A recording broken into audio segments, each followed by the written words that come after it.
Good morning, everyone. Today our interview is with Captain Mark Becker of the Marine Corps. I think you're really going to enjoy today's conversation, so let's get started. What is your current position with the Marine Corps? All right, so I'm actually in a transition right now, moving from, the code is 7599, it's a student naval aviator, and once you finish the training, then you get designated a different code for specifically what aircraft you're flying. I'm going a different way, and I'm going to be a unmanned aerial systems officer, or UAS officer is what we call it. It's a 7315, if anyone's Googling at home. So that'll be going to the unmanned aerial systems squadrons. We have 3 in the Marine Corps. I'll be going to Cherry Point, North Carolina to train on UASs and how to operate them and how to supervise them. So that's what's next. That's really exciting, and I know you from the past, so I'm going to go ahead and ask, what was your educational pathway to getting here? Sure. So I knew probably about senior year of high school that I definitely wanted to do something in aviation for my livelihood. I just kind of naturally assumed, I'm going to go be an airline pilot. So I threw in an application to Embry-Riddle over in Daytona Beach with the goal of being an airline pilot. And then I went to an air show and saw the Blue Angels, and I was like, whoa, okay, that's kind of cool. I might want to do that. And then applied to the ROTC program at Embry-Riddle for the Navy. Once I was there, then I kind of fell in love with the Marine Corps and went through their process to get accepted to try to get a scholarship for the Marine Corps to put you through college. At that time, sequestration was going on. The budget wasn't there, and they were not giving out many scholarships. So I stayed in ROTC for 2 years. You can't stay in past a certain point if you're not accepted into the program. I wasn't accepted. So I finished up my degree, still had my heart on fire for going to fly pointy nose gray jets in the Marine Corps. So the next 3 years, graduated 2 years later, got my certified flight instructor rating, started teaching in Ormond Beach, still chasing, trying to get into Marine Corps Officer Candidate School, which is the process where you can just go straight in off the street into basically it's like boot camp for officers, except it's also a screening and evaluation process. So you can fail out, whereas boot camp, I guess you kind of can fail out, but no one ever really does fail out. They aggressively make you who they need to make you instead of kicking you out. So went straight into that in 2015. It's a 10-week program up in Quantico, Virginia. Did that, and then went across the street to the other side of the base where after you're commissioned second lieutenant, then they train everybody to be a infantry officer. Kind of. They train you most of the stuff on that you need to know to lead a platoon into combat, and then they select what specifically your job is going to be. If you actually select infantry officer, then you go to a separate school where they make you much better at that and actually effective at that. But they want every officer in the Marine Corps to have that basic bedrock of what do the grunts do, because everything in the Marine Corps supports the grunts. Sorry, grunts, I mean infantry platoons. So after that, I went to Pensacola, Florida to start flight training. That's where Navy, Coast Guard, and Marine Corps, everyone goes to Pensacola to start their flight training. And it's a kind of competitive process, but it's a results-driven industry. So you have to perform well when you get there to keep going. And if you perform well enough, then you can go different routes that aren't open to other people. So after you do your initial training there, you select, I want jets, I want helicopters, I want P3 maritime, whatever pipeline you want to put. You put up a dream sheet, and then your grades versus everyone else's grades, they throw you into some pipeline. So I was blessed enough to get into the jet community down here in Kingsville, and that's where I've been at the last few years. Training slowed down here. It's usually a 10-month program. It was about a 2-year program for us going through. Just wrong place, wrong time. Sometimes that happens. And got just about right to the end of the training pipeline. I was about 2 weeks away from getting my wings and moving on, and had a head injury. The doctors didn't feel comfortable letting me fly anymore. So that's hence the changing the jobs right now. So that's kind of my path. There's a lot of different paths, but kind of the common thread is if you want to do this in any branch, whether that's in the Air Force, whether that's in the Marine Corps, Army, you can fly in any branch. But if you want to do it It's something that takes a long time, and you're gonna come across several stumbling blocks along the way. You have to really want it. You have to put that effort forth over a sustained period of time to get to that point, no matter what branch you go into. And honestly, it's also kind of true for civilian side flying. If you want to be an airline pilot, you and I both know a lot of people that have gone that route. And even today with COVID going on, it's a tough industry. It really is. You have to want it, and you got to stick it out. But it is rewarding. I firmly think it is. Yeah, absolutely. And I knowing you through college, I know how hard you worked to get to where you are now. So I think it's so important for, any of our campers or watchers right now that it takes time and it takes dedication, but it is possible and you can get there. It's just going to take time and effort. For sure. I'm glad to see that you're doing so well right now. So tell us a little bit about the flight training in Pensacola. That always seems to be of interest to our campers.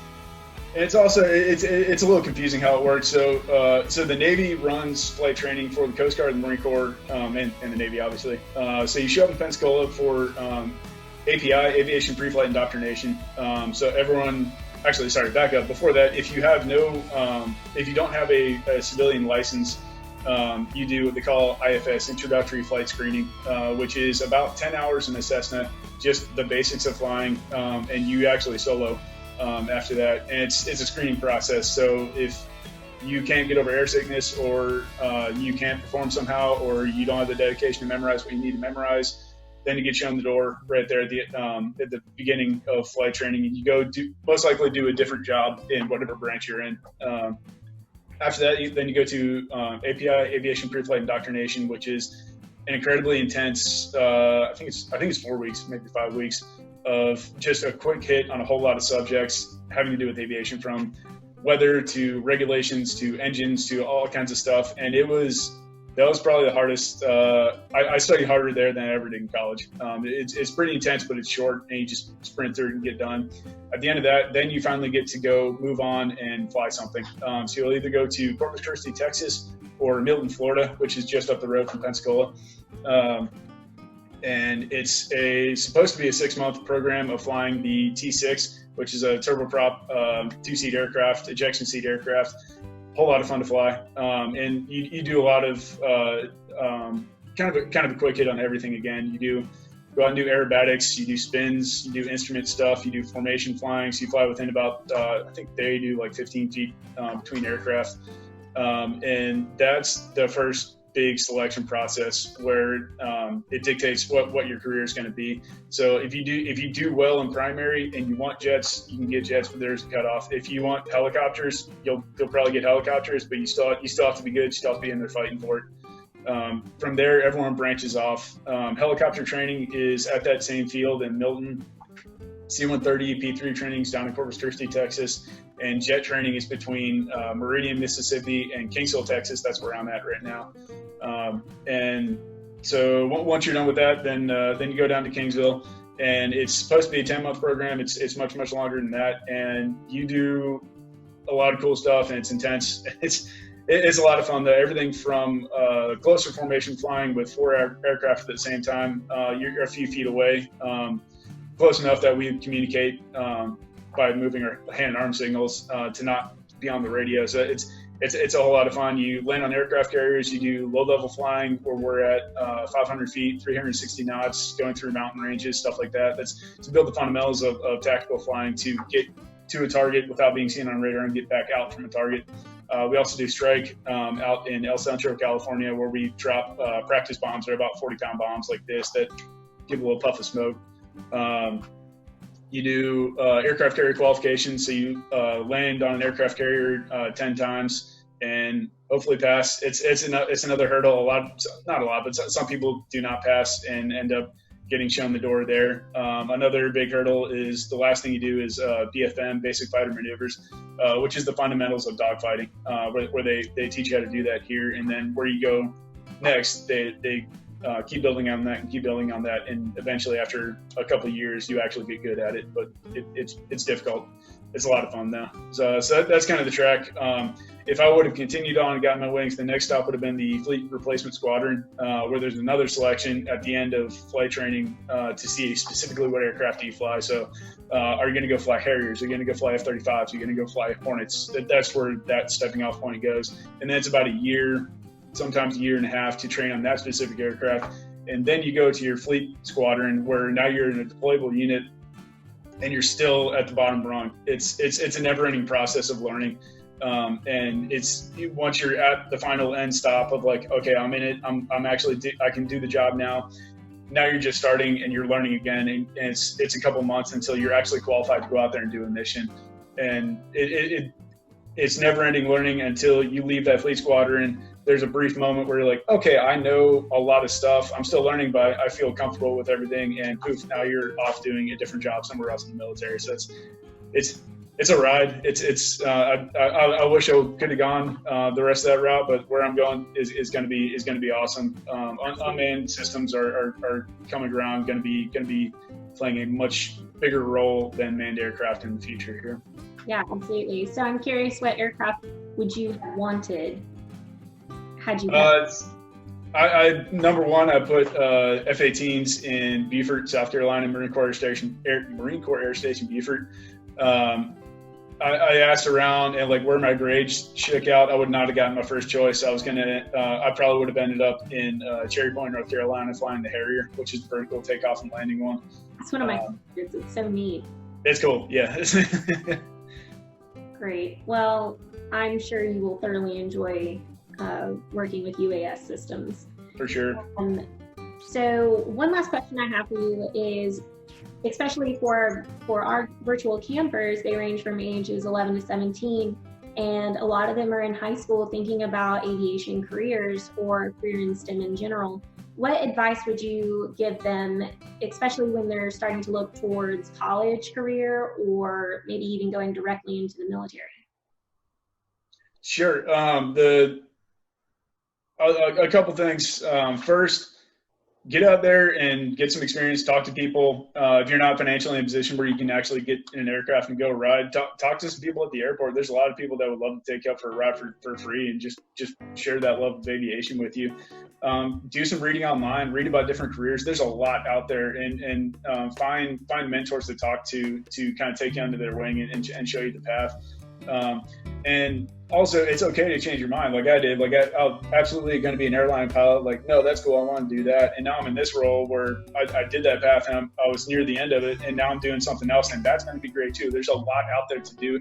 Keep your mind open, but also be aware. Almost all those tracks take some sort of dedication to get to the end of it. Also. Pretty much any career in aviation, it's good to have a plan B. So keep that in the back of your mind. So because you can go to college and get a degree in something that you're not going to end up doing for your career, which I know a lot of folks that did that for the airlines. They went in and got a business degree to fall back on in case something like what happened to me, either an injury and the doctor won't let you fly anymore. You need something to fall back onto. And having a business degree in no way and hurt them or at all of going after a aviation career. You can absolutely make that happen, and it gives you more options. And it's just kind of a safety net to fall back on too. Yeah, and you and I both have known people where medical is something that has taken the love of flight away from them. Sure. Yeah. But you can still have which medical class is it? Third? Sure. Yeah. And still go just not fighter jets, right? So the military standards are a lot more stringent than the civilian standards, and it's also from the doctor's perspective. They don't have much motivation to say yes to you, because from basically to get into, especially the Navy aviation side, and actually I've heard the Air Force is more stringent than the Navy is. There's a line around the block of folks that want to do this job, and if you're not physically what they want, get out of here. However, persistence pays off. Of initially coming in, I had two disqualifying things, and it took about a year and a half and 4 visits to NAS Jacksonville at their clinic up there to finally convince the doctors that yes, I am in fact okay, and they granted a waiver. So it's rarely impossible. It's just how much fight you want to put into it. Is kind of what it boils down to. So it's with enough time and enough perseverance, almost any condition is waiverable. Right. Yeah. Because I know we had a camper that was colorblind, and they thought, well, if I'm colorblind, I can't ever fly. Yeah. But they can. There's just a special test that you have to take. And it's actually, I met a guy in Kingsville. He was Air Force Academy, was in training for Air Force, and then they found out he was colorblind throughout that process. So he did a lateral transfer, came over to the Navy. The Navy's like, no, you're not colorblind. And today he's a winged aviator flying E-2s, the electronic warfare aircraft off of aircraft carriers. So it's you know, you got to find your own path, and persistence definitely pays off. Yeah. Yeah. When in doubt, ask. Right. that it's true. So one more question. Especially with a career in the military, I feel like leadership skills are very important to have. What would you say would be the most important characteristic or skill for a potential military officer to obtain? That's a good one. Kind of what I found is it's built through experience. And at least in the Marine Corps, OCS and TBS do a good job of exposing that to you. But you can start to work on that yourself way before you get there. I'd say if you're looking at Marine Corps, one thing to start before you go is physical fitness is huge, obviously, before you get in. So work on that. Also, just get into, especially in college, get into organizations that you can have some kind of leadership role, some role where you're working with your peers and organizing your peers. Because that's kind of what I noticed in TBS was kind of the most effective thing of if you can lead a group of 40 folks that you're peers with, that where there's no rank hierarchy, we're all second lieutenants together. If you can effectively lead them, that's a pretty big test of you got to talk all these people into doing one common goal, and there's a lot of friction, a lot of complaining. And if you can effectively get the buy-in, like talk to them and move them towards a common goal, then you're good to lead in a lot of different situations. That can also hold true in college and in whatever organizations you get into. So find something that you like and get involved and get into a leadership role there. That those experiences actually pay off pretty well down the line. Yeah, that's great. And I do have one more question. Sure. Would you say that having your pilot's license before trying to go into the military is beneficial if you're wanting to fly in the military? Do you think they just don't really care if you have your license or not? I will say that speaking only from the Navy, Coast Guard, Marine Corps side of the house, absolutely it is helpful of your private pilot's license, of the basic things of just how aircraft work and some of the knowledge behind it and the basic stick and rudder skills. Also, how to brief. So there's a brief and a debrief after every single flight, and it takes more time than the actual flight does with what we do. And being able to get up there and effectively discuss what you're going to do is something that's built in a lot of flight training programs, and that pays off huge. However, I've known more than a few people who have extensive civilian flight experience that go into Navy training and end up face planting because you have to more or less dump what you know and learn it the Navy way of, yes, I'm absolutely a lot. There's going in, you'll know how to intercept and track a VOR radial, but you have to do it the way the Navy is telling you to do it, or you're going to get bad grades and you're going to fail out. Humility has to be a part of it. Of like, okay, I know this, but I'm going to shut up and do it the way you do it.